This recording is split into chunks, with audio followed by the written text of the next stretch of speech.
Welcome to the Public Sector Marketing Show, a podcast for government and public sector marketing professionals who want to level up their digital marketing and social media knowledge, skills, and strategic thinking. And now, welcome your host, Joanne Sweeney. Hello and welcome to episode 43 of the Public Sector Marketing Show. As I reflect on the final last days of 2021, it's fair to say that public sector communications has undergone quite a transformation this year. COVID-19 has continued to remain steadfast in our society, but public sector organisations and governments have remained as steadfast with their public health regulations and restrictions. We've continued to work from home, you've continued to engage with citizens online, and you have pivoted to the world of digital, and all of your emphasis on marketing has been digital first. So coming up in today's show, how has communications changed in 2021 and what can we expect next year? Looking ahead to 2022, I'm saying that it's showtime for public sector marketing as you need to do more content planning and more strategic planning around your messaging. I speak to Alexandra Kuzmanovic, social media manager of the World Health Organization. She is no stranger to this podcast, but she rejoins us to reflect on the year gone by and the lessons learned from COVID-19. And I want to give a final thank you to everyone who has tuned into this show, but also to the people behind the scenes who've made my vision a reality this year. So stay tuned for the very last episode of the Public Sector Marketing Show in 2021.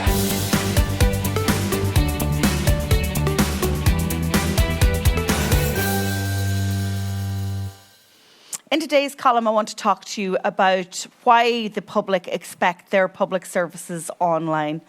Consumer behaviour has changed forever, and over the past 21 months, the public have had to shift gear, and they've no longer been, going into real retail stores, walking into your public sector offices to find information and speak to a staff in person.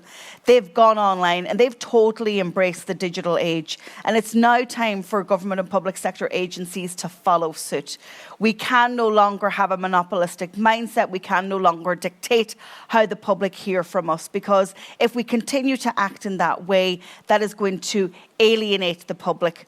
One of the big trends this year was that sort of separation of public trust and government. Fractions began to emerge, driven by social media and disparate groups. And that is going to continue, I fear, next year as people perhaps disagree with further COVID restrictions. People are trying to learn to live with the pandemic that's probably now an endemic embedded in our society. And it's causing real angst, and it really is splitting the public.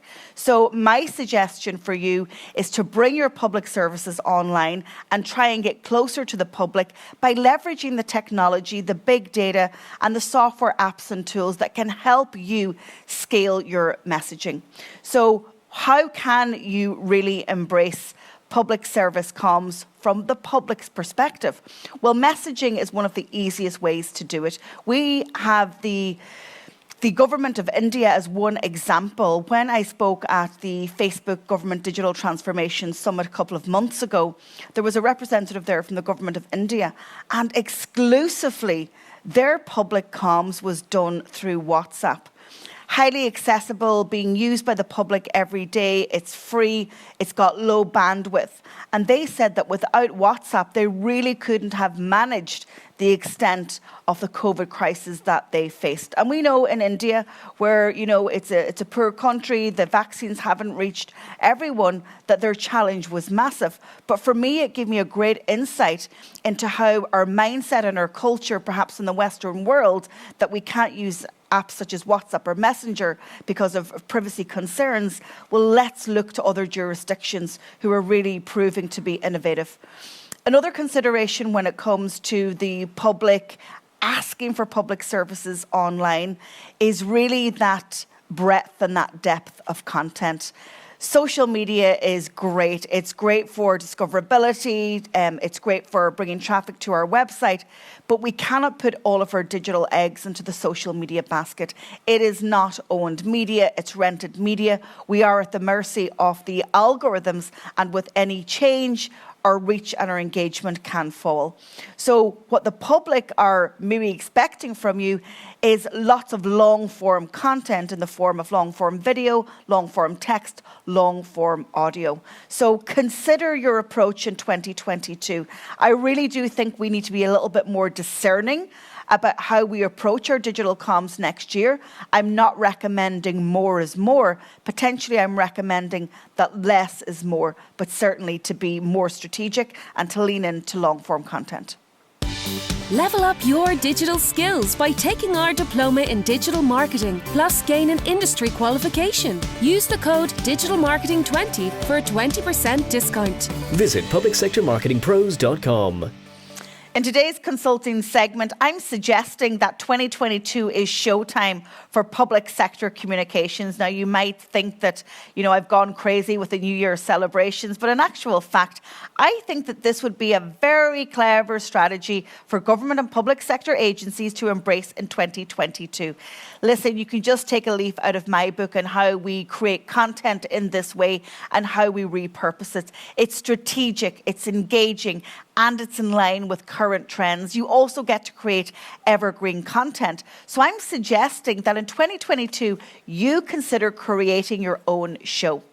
Let's think about the types of content that is trending right now. We've got video content trending. We've got mobile epic content trending. We've got podcast and audio content trending. And people are still reading long-form text-based content online. All of that you can get by creating a single show. The other benefit by creating a show is that it's owned media. And I mentioned this in a previous podcast. Owned media is so important. And if you kind of direct your resources to creating a show that is cornerstone content, it will make sure that it's hitting all the strategic marks throughout the year. You can plan it in advance. You can batch produce it. You can repurpose it so it sits right across the social networks. And you can create episodic content that is fitting in with consumer behavior right now. And they can follow themes over 3 or 4 or 5 episodes. If you don't like the word show, then don't call it a show. Call it a series. Call it a feature. But what I'm saying is the concept of a TV show or a social media show is one that is definitely worth considering. And we do have a number of organizations that are taking that on. Our next guest, Alexandra Kuzmanovic, can talk about the long-form content that they're creating, and they do that in video form, and then it's repurposed. You have other organizations like the Marine Institute that launched a podcast series this year. That was their first step into it. And you also have other organizations in public health. In Northern Ireland, we have Southpod, and we heard Ruth Rogers talking about the value of that podcast for their internal comms as well as their external comms. So, question that I want to pose you before we finish for 2021, is 2022 going to be the year of your show?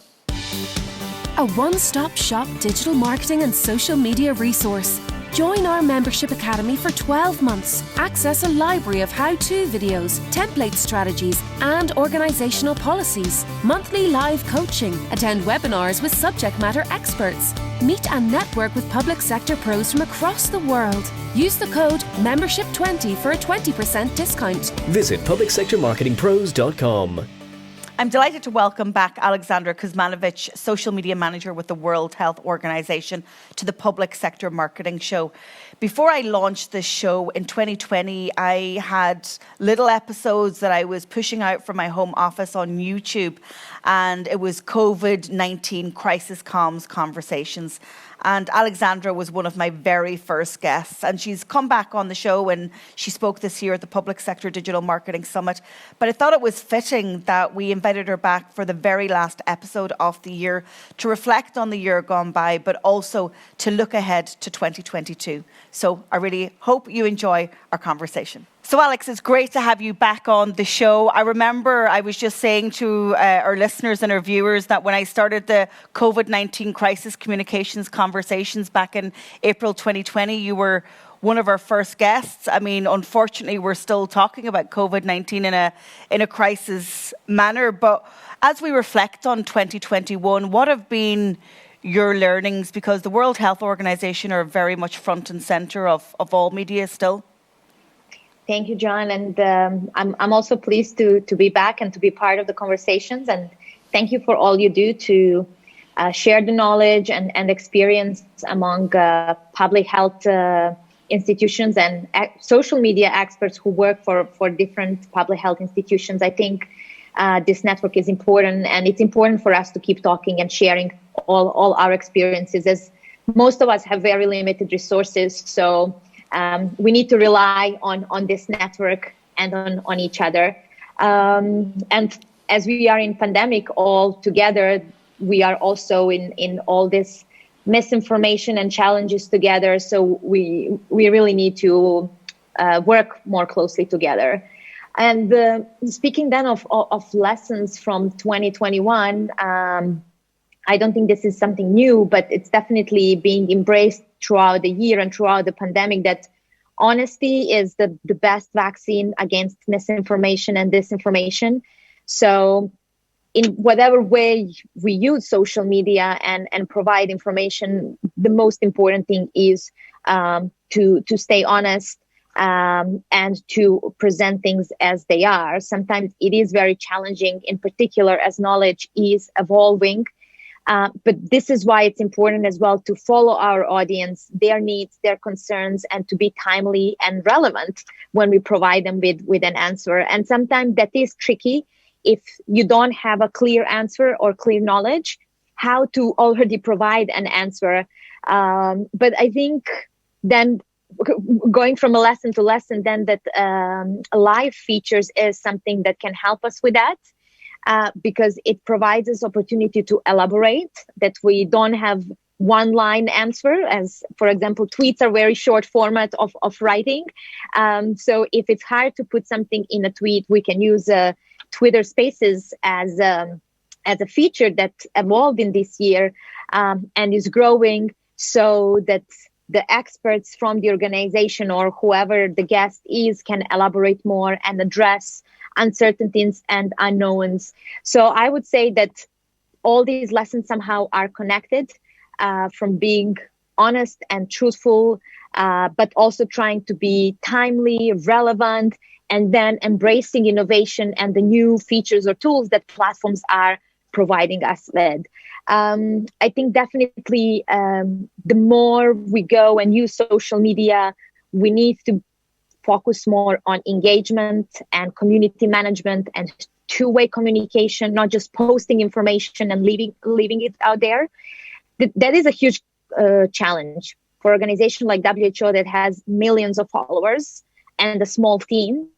Or even if you have a small following and a small team, the challenge is there how you really then build community and engage and respond to everything that they write back to you. But it is something maybe for us as a community to explore together, share learnings and tactics that we are maybe testing in this regard. And I think I've been saying this a lot, that for us, all the progress we've made in social media and this openness to embrace digital technologies has come from a strong leadership support and understanding the importance and power of social media and digital communications. On the other side, we are aware what are the downsides when we have misinformation and disinformation as well, spreading fast. But we've also been empowered to work with platforms to address these. So all the lessons that we've learned and the progress that we've made, you need to have an enabling environment, and leadership is key to that. And look, in particular, I'm speaking here about the public sector. And the World Health Organization remains front and center of national, international, global media. But one thing that you mentioned in this interview, but also previously at our summit a number of months ago, was the size of the team. And this is something that comes up time and time again. And I'm going to actually do a piece of research in the new year around the average size of comms teams in public sector, because I really do feel that you guys are under-resourced, but the expectations on your shoulders are huge. Can you just explain the size and the makeup of the team at the World Health Organization? I mean, I must say first that WHO is a huge organization, but we cover enormously huge number of subjects. Any health subject that you can imagine, there is someone in WHO working on it. And quite often there is maybe a one person running the whole program. When we talk about scientists or technical experts, some programs are bigger, of course, but just to stress that it is not just a comms shortage of resources, it is across the organization. And I think it's common for the whole public sector. Our team is indeed small. It expanded during the pandemic, but it's still a small team for the demand. But I think what is important then is really to, again, embrace the different skills and talents that we have in the team. Also to give freedom to those talents to test interesting stuff with the new features or with new platforms.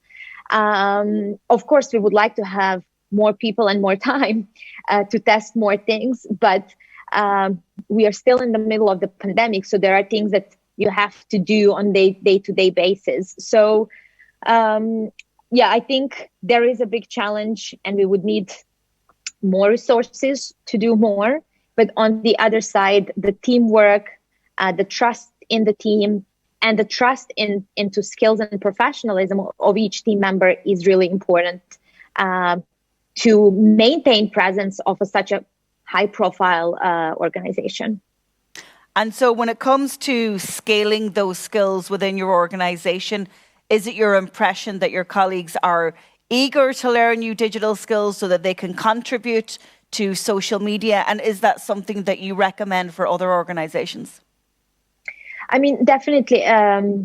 Besides professional skills or like degree in communication or digital communication or something else, there is a personality and different type of preferences for different tasks. And I mentioned, for example, using live features. So some people prefer to be behind the scenes and to do the preparation and to do the research, to do analytics, rather than being out there and being an interviewer. So we also need to ensure that the tasks that people do, they are comfortable with it, and not that it has to be a must for everyone to do everything. Of course, there should be opportunity for everyone to try new things and to try different roles. But if people don't feel comfortable with it, then that is also fine. There is enough work for everyone to do something. So I think my advice for other organizations would be as well to embrace talents and skills, but also to be aware of different personalities and ensure that team members do things that they feel comfortable with. Because if people, for example, go on camera and they don't feel comfortable with it, probably there are higher chances that an error may happen. And then if it goes live and millions of people hear it, you still need to fix that error. And so it's also that your team enjoys the work, but it's also reputational risk that you can prevent. So as we look ahead to 2022, what are the big social media challenges that you guys are facing that is maybe taking up space in your mind? I mean, I think definitely already in this year we've experienced, and I think as we go into a third year of a pandemic, the tiredness of COVID information, the tiredness of repeating the message of what are all the things that we need to do to stay safe. It's a challenge itself. People are tired. There is a fatigue. We had to change and adjust our lives. So asking people to continue doing so, it's hard. And also from some measured campaigns that we've done and survey that we've done among the people who've seen our content and a control group, what we can see that the baseline knowledge about COVID-19 and measures, it's way higher than it was a year ago. So therefore, it's way more challenging for us to create content that is engaging and that's making impact with the same message that we've been saying for a very long time. The nature of the virus is as is, so we need to continue, as our experts say, comprehensive package of measures on individual or higher level. So it is hard, and we do understand that fatigue and that people want to go back to their previous lives of socializing and doing things they love or seeing people they love. So I think the main challenge is how to remain creative enough, interesting enough, and appealing to people that they continue applying all those measures that each of us need to do. Yeah, it's a great piece of advice. If we continue to operate in the same way and tell stories in the same way, they get tired and people just detach. So I want to ask you, we had a show last week around social media predictions for 2022, but I'd love to find out what your predictions are for next year when it comes to social media. So, I mean, we're seeing some changes in features. For example, audio live feature is expanding, not only on Twitter and Twitter Spaces, but on Facebook as well. So I think we can easily predict that this will be a feature to use in the next year. As short video format was big thing this year with TikTok, with Instagram Reels, but also they a bit enlarge now the length of the videos you can post on both, and even like Instagram stories are becoming a bit longer. So it's still a short video content, but we see some changes there. So in my opinion, I think live features still remain something to utilize, and in particular audio feature, because it's also easier to connect with people. It's not high technology demand like with some video features. And on the other side, probably short videos and creativity with short videos, which is often hard for us in public sector with very limited resources to do so. But I guess it's a challenge to take even more next year. And do you think it's now time, with the success of TikTok this year and it's really evolving at pace, do you think it's time that public sector really embrace TikTok? I think definitely there are a lot of people on that platform. A lot of them are young people. And if I look from the health sector perspective, it would be good to start engaging with the people as young as possible and educate them on different health issues. It's part of the health literacy and health promotion. It's not just COVID, but definitely it is challenging for us to produce content on that speed and quality engagement as TikTokers do. So I guess in the next year we should wish to have TikTok creators in the house so that we can keep up with trends. Oh, brilliant. What a way to finish, Alexandra. In 2022, we need to have some TikTokers in the house. I love it. Thank you.